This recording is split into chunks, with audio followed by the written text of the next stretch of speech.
ॐ गुरुर्ब्रह्म गुरुर्विष्णु गुरुर्देव महेश्वर गुरुरेव परं ब्रह्म तस्मै श्रीगुरवे नमः।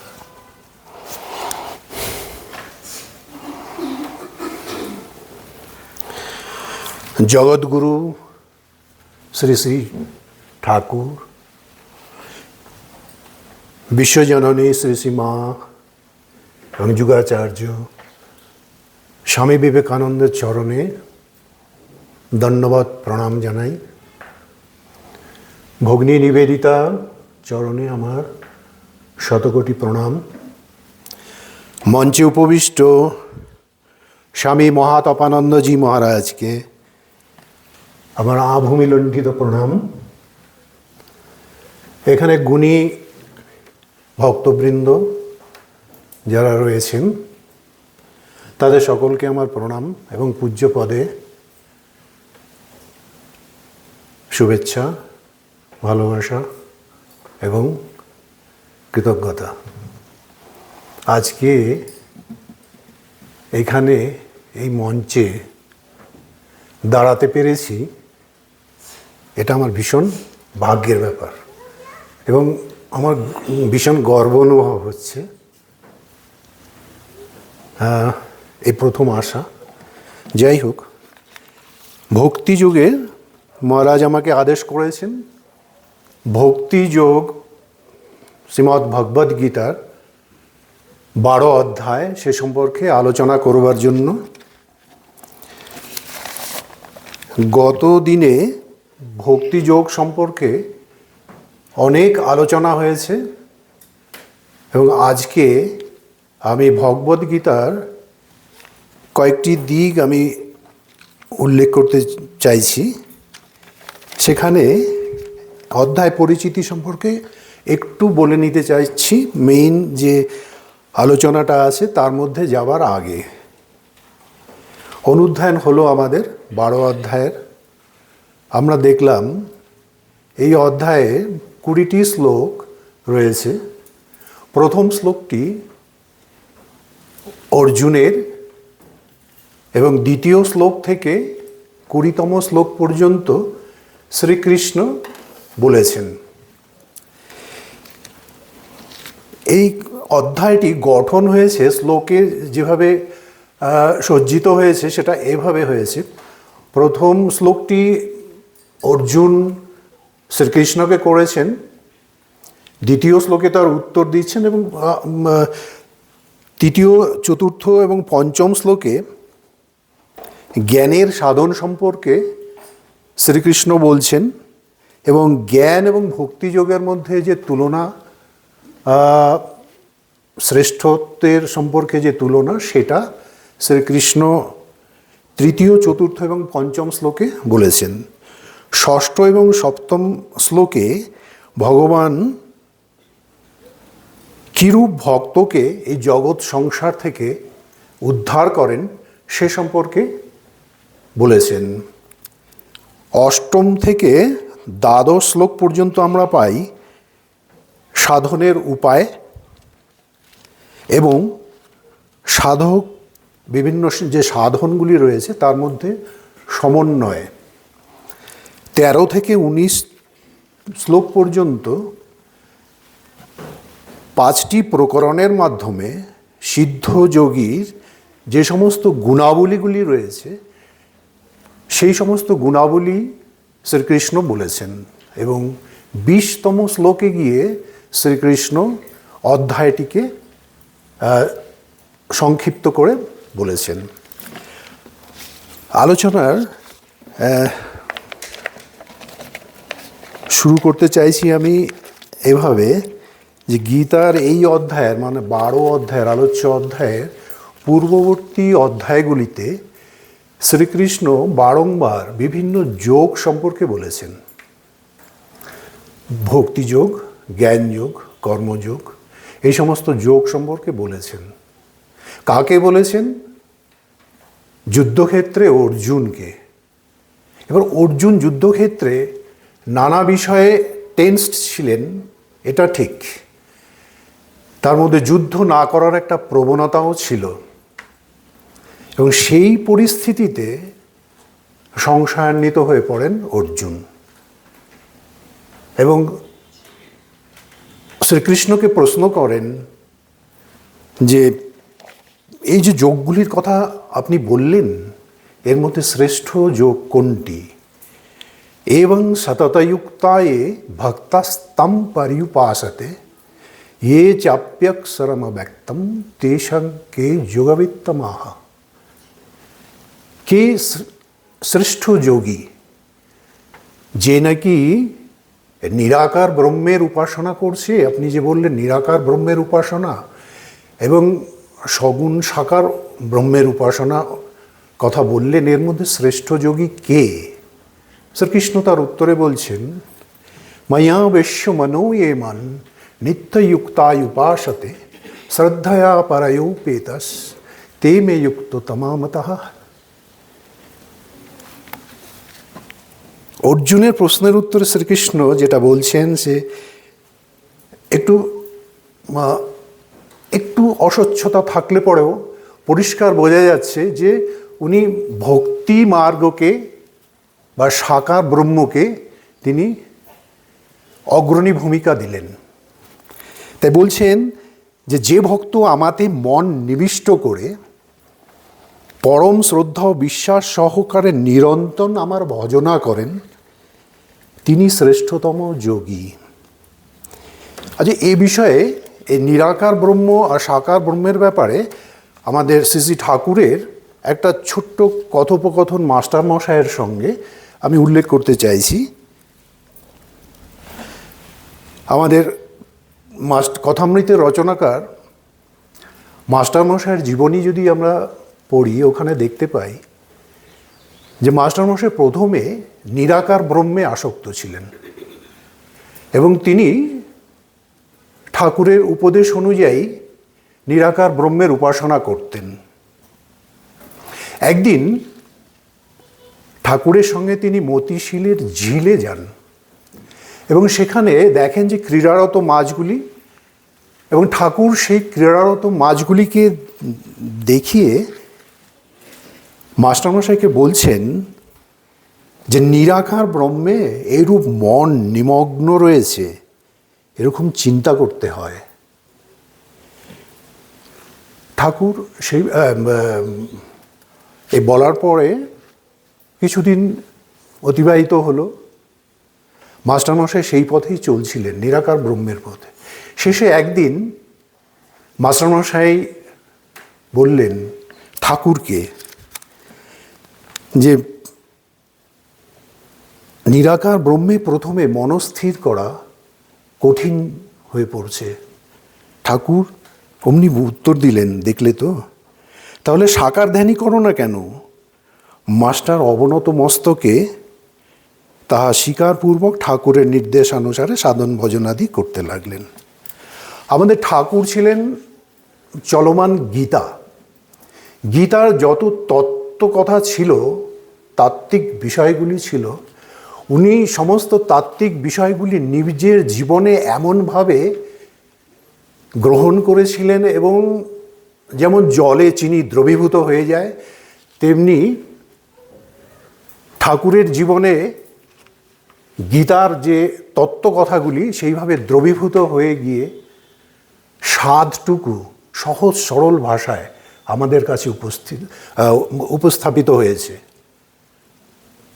সেটা সহজ সরল ভাষায় আমরা গ্রহণ করে আমাদের আধ্যাত্মিক উন্নতি লাভ করতে পারছি, এবং সেই সমস্ত বিষয়গুলি তখন প্রযোজ্য ছিল, এখনও প্রযোজ্য আছে এবং সামনের দিনগুলিতেও প্রযোজ্য থাকবে।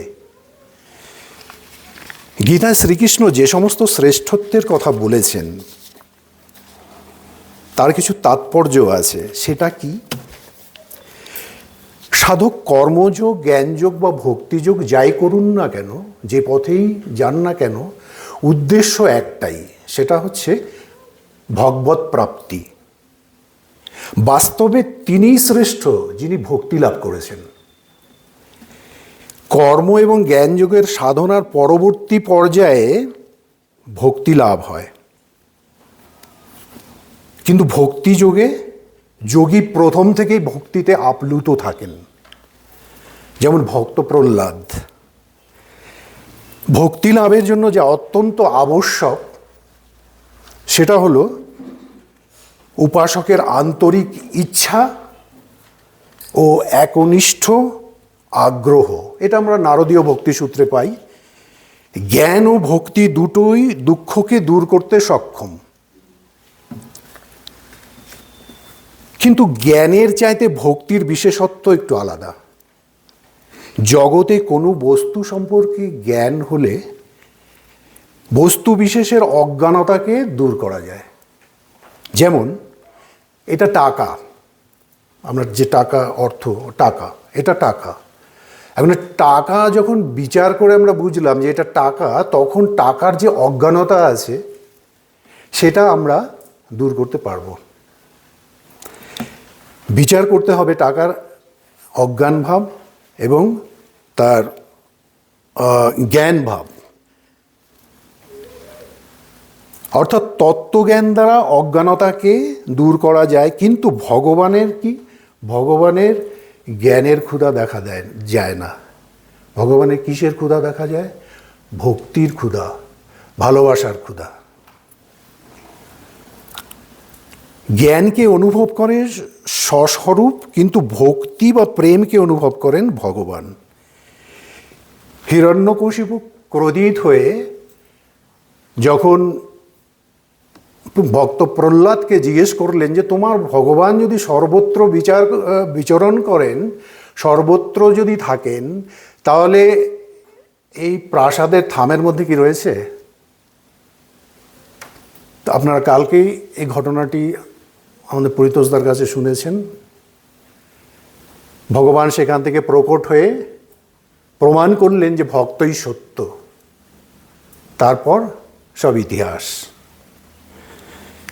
বিচার পথে জ্ঞানযোগে সৎ এবং অসৎ দুটি ধারণা একসঙ্গে থাকার ফলে অসতের অতি সূক্ষ্ম সংস্কার অর্থাৎ সূক্ষ্ম অহম জন্ম মৃত্যু প্রদানকারক না হলেও ঈশ্বরের থেকে অভিন্ন হওয়ার পথে বাধা স্বরূপ হয়ে দাঁড়ায়। তাই বিবেকের পথে জ্ঞানীরা এবং দার্শনিকেরা মুক্তি লাভ করলেও তারা যে ঈশ্বরের সঙ্গে অভিন্ন হবেন বা প্রেম লাভ করবেন সেটা বলা যায় না।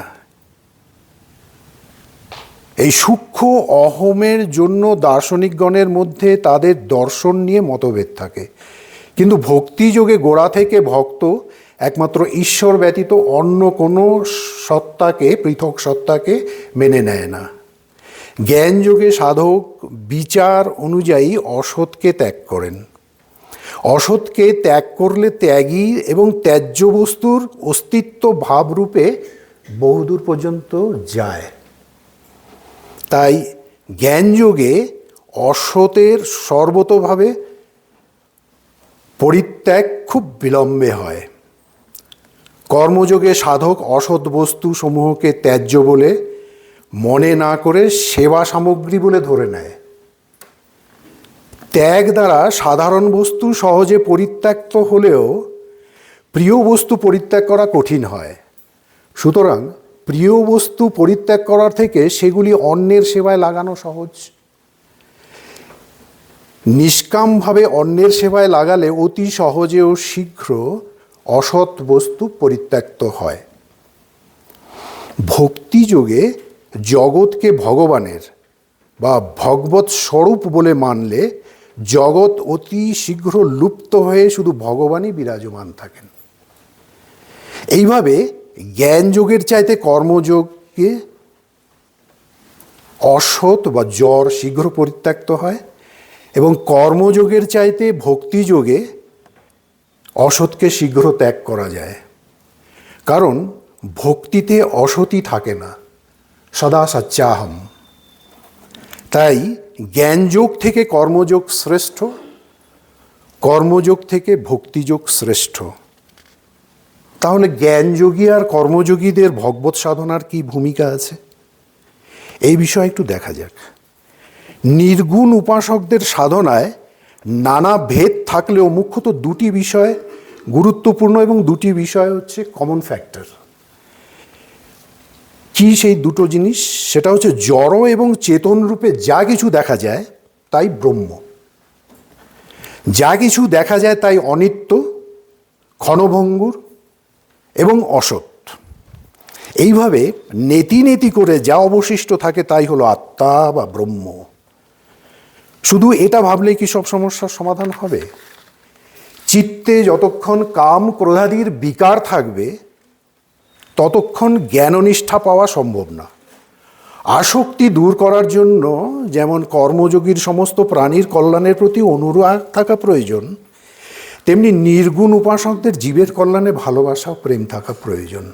তাহলে আসক্তি দূর হতে পারে।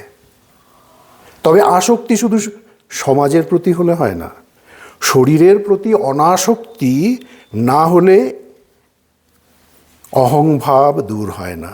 জ্ঞানযোগীরা সাধারণত একান্তে সাধনা করে থাকে, কিন্তু এই একান্তে থাকা তার পক্ষে দীর্ঘস্থায়ী হয় না। শরীর নির্বাহের জন্য তাকে ব্যবহারিক ক্ষেত্রে আসতেই হয় এবং বৈরাগ্যের ঘাটতির জন্য অহংজনিত অভিব্যক্তি প্রকাশের সম্ভাবনা দেখা দেয়। ব্যবহারে এই অহং বা কঠোরতা যাতে না আসে সেজন্য শ্রীকৃষ্ণ বলছেন, তে প্রাপ্নুবন্তি মামেব সর্বভূত হিতে রতা। অর্থাৎ আমাকে পেতে হলে সকল প্রাণীর হিতে সাধন রত থাকা প্রয়োজন। হিত কি? যা করলে ভগবান প্রাপ্ত হয় তাই হিত। সুতরাং অপরকে কিছু দেওয়া বা নিজ শরীর দ্বারা সেবা করাকেই সেবা বলে না।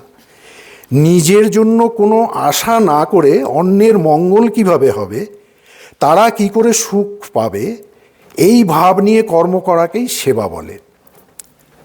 সেবা তখনই হয় যখন সেবক যার সেবা করে তার সঙ্গে নিজেকে অভিন্ন বোধ করে, পরিবর্তে কোনো কিছুর প্রত্যাশা করে না। অর্থাৎ শরীর, মন, ইন্দ্রিয়, বুদ্ধি দ্বারা নিজের অহং ও সমত্ববোধ দূর করে সর্বত্র সাধকে পরিপূর্ণ ব্রহ্মে অবস্থান করা প্রয়োজন। তাহলেই সমবুদ্ধি সম্পন্ন হওয়া যায় ও ঈশ্বরের কৃপালাভ করা যায়। সহজ করে বলতে গেলে, নিজের দাঁতের দ্বারা যদি জিভে আমাদের কামড় পড়ে তাহলে কি আমরা রাগ করে আমাদের জিভটাকে দাঁতটাকে ভেঙে ফেলি? কখনোই না। তেমনি যিনি সকল প্রাণীকে নিজের বলে মনে করেন, তার কোনো ক্ষতি সাধন করলেও তার মধ্যে অপরের কোনো ক্ষতি করার কোনো চিন্তা আসে না। একে বলা হয় প্রকৃত সমর্পণ। এই প্রসঙ্গে কথামৃতের একটি গল্প প্রাসঙ্গিক বলে মনে হয়। বৈকুণ্ঠে লক্ষ্মীনারায়ণ বসে আছেন। হঠাৎ নারায়ণ উঠে দাঁড়ালেন। লক্ষ্মী পদসেবা করছিলেন। বললেন, ঠাকুর কোথায় যাও? নারায়ণ বললেন, আমার একটি ভক্ত বড় বিপদে পড়েছে, তাই তাকে রক্ষা করতে যাচ্ছি। এই বলে নারায়ণ বেরিয়ে গেলেন, কিন্তু তৎক্ষণাৎ আবার ফিরলেন। লক্ষ্মী বললেন, ঠাকুর এত শীঘ্র ফিরলে যে? নারায়ণ এসে বললেন, ভক্তটি আমার প্রেমে বিহ্বল হয়ে পথে চলে যাচ্ছিল। ধোপাড়া কাপড় শুকোতে দিয়েছিল। ভক্তটি মারিয়ে যাচ্ছিল দেখে ধোপাড়া লাঠি লয়ে তাকে মারতে যাচ্ছিল, তাই আমি তাকে রক্ষা করতে গিয়েছিলাম। লক্ষ্মী আবার বললেন, ফিরে এলে কেন তাহলে? নারায়ণ হাসতে হাসতে বললেন, সে ভক্তটি নিজে ধোপাদের মারবার জন্য ইট তুলেছে দেখলাম, তাই আমি আর গেলাম না। ভগবানের প্রতি ওই ভক্তের আস্থা অভাব রয়েছে, এটা এই গল্পটি থেকে পরিষ্কার হয়ে যাচ্ছে। তাই নারায়ণ তাকে রক্ষা করার ভার না নিয়ে ফিরে এসেছিলেন। ভগবানের প্রতি শ্রদ্ধা, বিশ্বাস, আস্থা হচ্ছে ভক্তের প্রাথমিক যোগ্যতা। সগুণ উপাসকেরা ঈশ্বরের কৃপায় সমস্ত বাঁধন অতিক্রম করে ভগবৎ প্রাপ্ত করেন। গীতার 6 অধ্যায়ের 5 শ্লোকে ভগবান সর্বপ্রকার সাধারণ সাধকদের নিজেদের উদ্ধারের কথা বলেছেন, উদ্ধারে দাত্মানাত্মানম। আর আলোচ্য অধ্যায়ে এসে শ্রীকৃষ্ণ বলছেন তেষামহং সমুদ্ধর্তা মৃত্যুর সংসার সাগরাত ভবামি নচিরাত পার্থ ময়্যা বেশিত চেতসম। এর এক বিশেষ তাৎপর্য আছে। সেটা কি? ভক্ত ভগবানের দিকে কতটা এগিয়েছেন ভগবান সেটা দেখেন। বিশ্বাসের উপর ভর করে ভক্ত যখন নিজেকে সমর্পিত করেন, ভগবান এগিয়ে এসে ভক্তকে মৃত্যুরূপী সংসার সমুদ্র থেকে উদ্ধার করেন। এটাই ভক্তিযোগের বিশেষত্ব। জীবনের উদ্দেশ্য হচ্ছে ভগবৎ প্রাপ্তি। আমাদের ঠাকুর বারবার সেই কথাই আমাদের মনে করিয়ে দিয়েছেন। এই বিষয়ে শ্রীকৃষ্ণ বলছেন ময়্যেব মন অধৎসা ময়ি বুদ্ধিন নিবেশায় নিবশিষ্যসি ময়্যেব অত উদ্ধন্ন সংশয়। অর্থাৎ উত্তম ভক্তের মনের সাথে ভগবানের নিয়মিত যোগাযোগ হয়। মন এবং বুদ্ধি পরমাত্মাতে সমর্পিত হলে ভগবান প্রাপ্তি সম্ভব। মন ও বুদ্ধি পরমাত্মাতে নিবিষ্ট করার অর্থ কি? এর অর্থ হলো আজ পর্যন্ত মানুষ যে মনের সাহায্যে জড় সংসারের সমত্ববোধ, আসক্তি, সুখভোগের আকাঙ্ক্ষা, আশা ইত্যাদির জন্য বারংবার সংসারের চিন্তা করতে থাকে এবং বুদ্ধির দ্বারা সংসারের ভালো মন্দের চিন্তা করতে থাকে, সেই মনকে জড় সংসার থেকে সরিয়ে ভগবানে নিবিষ্ট করতে হবে। বুদ্ধি দ্বারা দৃঢ়তার সঙ্গে চিন্তা করতে হবে যে আমি শুধুমাত্র ভগবানেরই, আর ভগবানই কেবল আমার, এবং আমার জন্য সর্বোপরি পরম পুরুষই রয়েছেন। তাই শ্রী শ্রী রামকৃষ্ণ বারবার বলেছেন শুদ্ধ মন ও শুদ্ধ বুদ্ধি ভগবৎ প্রাপ্তির সহায়ক। কিভাবে শুদ্ধ বুদ্ধি এবং শুদ্ধ মন ভগবৎ প্রাপ্তিতে সাহায্য করে? মন ও বুদ্ধি যখন জড়ত্বের সাথে সম্পর্ক ছিন্ন করে, তখন সেই মন এবং বুদ্ধি শুদ্ধ মন ও বুদ্ধিতে পরিবর্তিত হয় এবং সাধনার সার্থকতা লাভ করে, অর্থাৎ ভগবৎ প্রাপ্তি সম্ভব। ভক্তি পথে তাই ভগবৎ কৃপা লাভ হলে ভক্তের মন ও বুদ্ধি ভগবানের পাদপদ্মে লীন হয়ে যায়। এটা এক প্রকারের সাধনা। শ্রীকৃষ্ণ এই কথাগুলি বলবার পর পুনরায় অর্জুনকে বলছেন অথ চিত্তম সমাধাতুম ন শক্নোষি ময়ি স্থিরম অভ্যাস যোগেন ততো মমিচ্ছপ্তম ধনঞ্জয়। তুমি যদি তোমার মন ও বুদ্ধি আমাতে নিবিষ্ট করতে না পারো, তাহলে অভ্যাস যোগের দ্বারা আমাকে পাওয়ার চেষ্টা করো। অভ্যাস এবং অভ্যাসযোগ কি সেটা একটু দেখে নেওয়া যাক।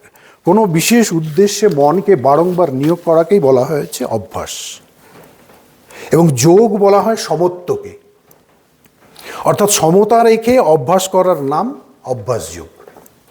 এবার সমতা কি? যোগের অপর নাম সমতা, এবং সমতাই হচ্ছে পরমাত্মার স্বরূপ। অন্তরে সমতাকে সবসময় বজায় রাখতে হবে। সাংসারিক সম্পর্কে যে সুখ বা দুঃখ হয়, প্রকৃতপক্ষে তা দুঃখেরই স্বরূপ। জগৎ সংসার থেকে সম্পর্ক বিচ্ছেদকেই বলা হয় দুঃখ সংযোগ বিয়োগ। সুতরাং সুখ দুঃখের বর্জন হওয়া বলা হোক বা সিদ্ধি অসিদ্ধিতে সম বলা হোক, দুটোই এক। অর্থাৎ স্থূল সূক্ষ্ম এবং কারণ শরীর দ্বারা জগতের সেবার জন্য কর্ম করা উচিত, নিজের জন্য নয়। এইরূপ করাকেই সমতা বলে। শ্রী শ্রী ঠাকুর বলতেন অদ্বৈত জ্ঞান আঁচলে বেঁধে যেখানে ইচ্ছে যাও। স্বামী বিবেকানন্দ অদ্বৈত জ্ঞান আঁচলে বেঁধে অবতরণ করেছিলেন আর বিশ্বকে শিখিয়ে গেছেন জীব সেবা বা জীব প্রেম কত গভীর এবং অর্থবহ। সেই জন্য ভগবৎ প্রাপ্তির জন্য জ্ঞান সাধন নাম জপ প্রভৃতিকে বলা হয় অভ্যাস যোগ। তাই অভ্যাসের সাথে যোগের সমন্বয় না হলে সাধকের উদ্দেশ্য সংসারেই সীমাবদ্ধ থাকে এবং অনিত্যের প্রতি আকাঙ্ক্ষা বৃদ্ধি পেতে থাকে। সংসার যোগের দ্বারা কামিনী কাঞ্চনে আসক্তি ত্যাগ করা যায়। অভ্যাস দ্বারা মনে অসাধারণ শক্তি এসে যায়। তখন ইন্দ্রিয় সংযোগ বা ইন্দ্রিয় সংযম কাম ক্রোধ বশ ইত্যাদি করতে অসুবিধা হয় না। অভ্যাস যোগের সাধনের অর্জুনের পক্ষে কঠিন হতে পারে ভেবে শ্রীকৃষ্ণ ভগবত প্রাপ্তির জন্য কিছুটা লিবারাল হয়ে অর্জুনকে বলছেন, অভ্যাসেপ্য সমর্থোষি মৎকর্ম পরমভব মদর্থমপি কর্মাণি কুর্বন সিদ্ধি মবাপ্সিয়াসি। অভ্যাস যোগে যদি অর্জুন তুমি অসমর্থ হও, তাহলে তুমি আমার জন্য কর্ম করো। একটা সমস্যা এখানে এলো, সেটা হচ্ছে ভগবানের জন্য অর্জুন কোন কর্ম করবে। এখানে শ্রীকৃষ্ণ সাধকের সমস্ত বুদ্ধি, সামগ্রী, সামর্থ্য এবং সময় পুরোপুরি নিয়োগ করে ভগবত প্রাপ্তির জন্য কর্ম করাকেই কর্ম বলেছেন। কেন বলেছেন শ্রীকৃষ্ণ এরূপ? কারণ অভ্যাসের থেকে সকল কর্ম ভগবানে অর্পণ করা সহজ।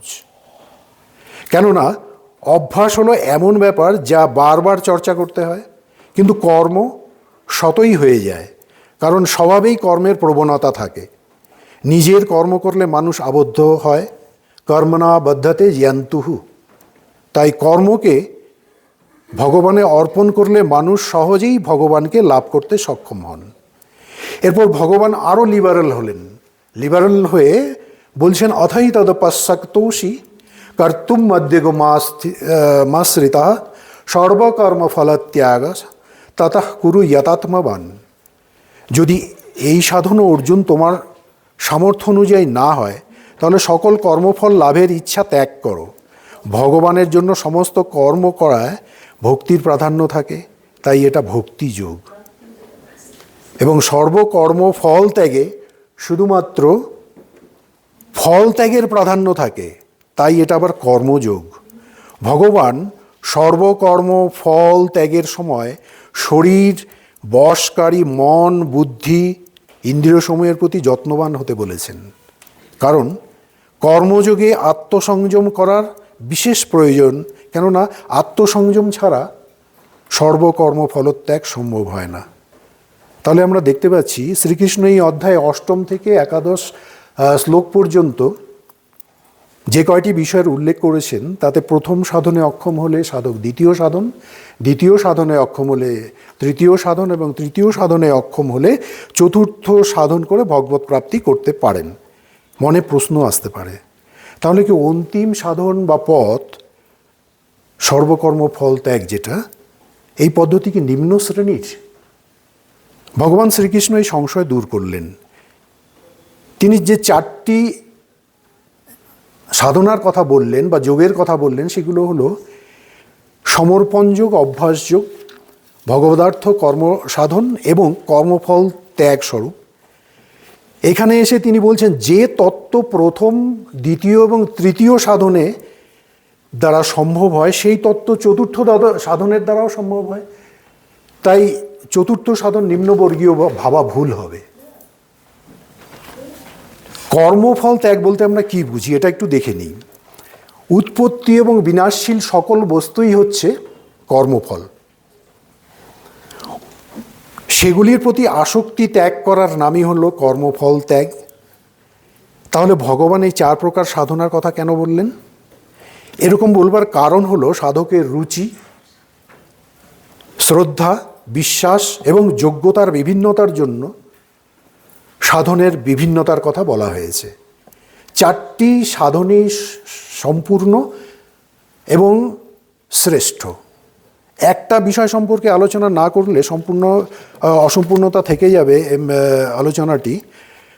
সাধন কার্যের সময় আমরা কতটা সচেতনতার সঙ্গে সাধন করছি সেটা আমরা লক্ষ্য করি না। উদাহরণস্বরূপ, কাজের সময় আমরা আমাদের মনের গতি তলিয়ে দেখি না, কাজ করি যন্ত্রের মতো, বাহ্য ফলের জন্য প্রতীক্ষা করি। আজ এই কাজ করলাম, কাল সেই কাজ করব বা পরশুদিন সে কাজ করব, ব্যাস এখানেই আমরা থেমে যাই। এ তো সমস্ত বাহ্য কাজ বা বাইরের কাজ।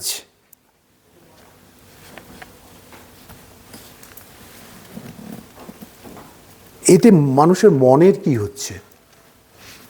সচরাচর আমরা এসব নিজেদের জিজ্ঞাসা করি না, তাই আমাদের এই দুর্দশা। আমরা চিন্তা করি না যে আমাদের মনের সঙ্গে আমার আত্মার যে দূরত্ব, সেটা কি ক্রমশ কমছে? আমাদের মন কি শুদ্ধ থেকে শুদ্ধতর হচ্ছে, এই সমস্ত বিষয়গুলি আমরা ভুলে যাই। তবে আশার আলো আজকাল চৈতন্য সম্পর্কে জানবার গুরুত্ব বাড়ছে, চৈতন্যকে অনুসন্ধানের বিষয়বস্তু করার প্রবণতাও ধীরে ধীরে বাড়ছে। শ্রীকৃষ্ণ বলছেন, কর্মের মাধ্যমে যদি আমরা ভক্তিপথের অনুশীলন করি তাহলে আমাদের মানসিক উন্নতি হবে। এখন অবধি আমরা দেখলাম যে ভগবান 8 থেকে 12 শ্লোক পর্যন্ত সগুণ উপাসনার অন্তর্গত 4টি সাধন প্রণালী বর্ণনা করেছেন। এবার 13 থেকে 19তম শ্লোক পর্যন্ত 5টি প্রকরণের দ্বারা 4টি সাধনে সিদ্ধিপ্রাপ্ত সাধকের যে সমস্ত গুণাবলী দেখা যায় সেই সমস্ত গুণাবলী তিনি বর্ণনা করলেন। এখানে শ্রীকৃষ্ণ প্রিয় ভক্তের 12টি গুণের কথা বলেছেন প্রথম প্রকরণে। সেগুলি হচ্ছে সমস্ত প্রাণীতে দেশভাব বর্জন, সকলের মিত্র হতে হবে এবং দয়ালু, মমতারহিত, অহংকার বর্জিত, সুখ দুঃখে সমভাবাপন্ন, ক্ষমাশীল, সদা সন্তুষ্ট, সংযত দেহ, দৃঢ়চিত্ত ও যিনি ভগবানে মন ও বুদ্ধি অর্পণ করেছেন এমন। সিদ্ধ ভক্তের দ্বিতীয় প্রকরণ, যেখানে 6টি লক্ষণের কথা বলা হয়েছে, সেগুলি হলো কোনো প্রাণীর উদ্বেগের কারণ না হওয়া, বা তিনি কোনো প্রাণীর দ্বারা উদ্বিগ্ন হবেন সেরকম যেন না হয়। হর্ষ, ঈর্ষা, ভয়, উদ্বেগ এগুলো থেকে মুক্ত, তিনি ভগবানের প্রিয়। তৃতীয় প্রকরণে তিনি 6টি লক্ষণের কথা বলেছেন। সেগুলি হচ্ছে যিনি আকাঙ্ক্ষারহিত বা নিস্পৃহ, যিনি বাহ্যান্তরে পবিত্র, যিনি দক্ষ, উদাসীন, ব্যথারহিত, যিনি ভোগ ও সম্পদ সংগ্রহার্থে নতুন কাজ বর্জন করেছেন এমন ভক্ত ভগবানের প্রিয়। চতুর্থ প্রকরণে সিদ্ধ ভক্তের 5টি লক্ষণ বলা হয়েছে। তিনি কখনো রুষ্ট হন না, দ্বেষ করেন না, শোক বিকার করেন না, কোনো কিছুর আকাঙ্ক্ষা করেন না, শুভাশুভ কর্মে রাগ দেশ ত্যাগ করেছেন এমন সাধক। এবার 18 এবং 19তম শ্লোকে যে প্রকরণ বলা হয়েছে সেখানে 10টি গুণের কথা বলা হয়েছে সিদ্ধ সাধকের। সেগুলো হলো, যিনি শত্রু ও মিত্রে, মান ও অপমানে, শীত ও গ্রীষ্মে, সুখ ও দুঃখে সমভাবাপন্ন, আসক্তি বর্জিত, যিনি নিন্দা ও প্রশংসাকে সমান জ্ঞান করেন, মননশীল, যে কোনো অবস্থাতেই সন্তুষ্ট, আবাসস্থল এবং দেহাদিতে সমত্ব, আসক্তি বর্জিত এবং স্থির বুদ্ধি সম্পন্ন। যে 5টি প্রকরণের বিষয়ে বলা হলো সবগুলি স্বতন্ত্র হওয়ায় কোনো একটি প্রকরণের সব লক্ষণই যার মধ্যে থাকে তিনি ভগবানের প্রিয় ভক্ত। পৃথক পৃথক প্রকরণ বলবার কারণ হলো যে সাধন পদ্ধতি, প্রারব্ধ, বর্ণ, আশ্রম, দেশ, কাল, পরিস্থিতি ইত্যাদি ভেদে ভক্তদের প্রকৃতির অল্প বিস্তর পার্থক্য থাকে। তবে রাগ, দেশ, শোকের অভাব এবং সমতা স্থিতি সকল প্রাণীর হিতে রত থাকা প্রায় সকল সাধকের মধ্যে সমানভাবে থাকে। সাধকের নিজ রুচি, বিশ্বাস, যোগ্যতা, স্বভাব ইত্যাদি অনুসারে যে প্রকরণ তার অনুকূল বলে মনে হবে সেটাই আদর্শ বলে সে ধরে নিতে পারে এবং সেই অনুযায়ী তার জীবন গঠন হবে। গভীর মূল্যবোধের ভিত্তিতে দেখলে এই অধ্যায়টি অত্যন্ত গুরুত্বপূর্ণ। ভগবান শ্রীকৃষ্ণ বলছেন, সামাজিক স্থিতি রক্ষা করার জন্যই কর্ম করতে হবে। সামাজিক স্থিতি অর্থাৎ সমাজের কল্যাণের, সকলের কল্যাণ করা, সেইরূপ কর্ম করাই এই অধ্যায়ের শিক্ষা। এটা সম্ভব যদি সকল কর্ম ভগবানের উদ্দেশ্যে করা হয়। এভাবে কাজ করলে স্ব আধ্যাত্মিক উন্নতি সম্ভব। তাই শ্রীকৃষ্ণ প্রিয় ভক্তের রূপরেখা একে বলেছেন, আমার ভক্ত বাস্তববাদী, কঠোর পরিশ্রমী হবে এবং কি করে ঐক্যবদ্ধ হয়ে সকল কাজ করতে হয় সেটা জানবে। শ্রী শ্রী ঠাকুরের এবং স্বামীজির কয়েকটি কথা দিয়ে আমার আলোচনা শেষ করতে চাইছি। ঠাকুর বলেছেন, কলিযুগে ভক্তিযোগী ভালো, ভক্তি দ্বারা ঈশ্বরকে পাওয়া যায়। দেহাত্মবুদ্ধি থাকলেই বিষয়বুদ্ধি থাকবে। রূপ, রস, গন্ধ, স্পর্শ, শব্দ এই সমস্ত বিষয় বুদ্ধি যাওয়া বড় কঠিন। বিষয় বুদ্ধি থাকলে অহং হয় না। ভক্তিযোগের গুপ্ত রহস্য বোঝাতে গিয়ে স্বামীজি বলেছেন, মনুষ্য হৃদয়ে যত প্রকার বাসনা বা ভাব আছে, উহার কোনোটি স্বরূপত মন্দ নয়। ওইগুলিকে ধীরে ধীরে নিয়ন্ত্রণ করিয়া ক্রমশ উচ্চাভিমুখী করিতে হইবে, যতদিন না ওই ভাবগুলি চরম উৎকর্ষ লাভ করে। উহাদের সর্বোচ্চ গতি ভগবান এবং অন্য সকল গতি নিম্নাভিমুখী। ফলস্বরূপ আমাদের সমুদয় মনোভাবকে দুই ভাগে বিভক্ত করা যায়, সুখ ও দুঃখ। শেষোক্ত মনোভাবটি কি করিয়া উচ্চাভিমুখী করা যায় তাহা ভাবিয়া সাধক দিশেহারা হন, কিন্তু ভক্তিযোগ শিক্ষা দেয় ইহা সত্য সত্যই সম্ভব। জীবনে দুঃখেরও প্রয়োজনীয়তা আছে। নমস্কার।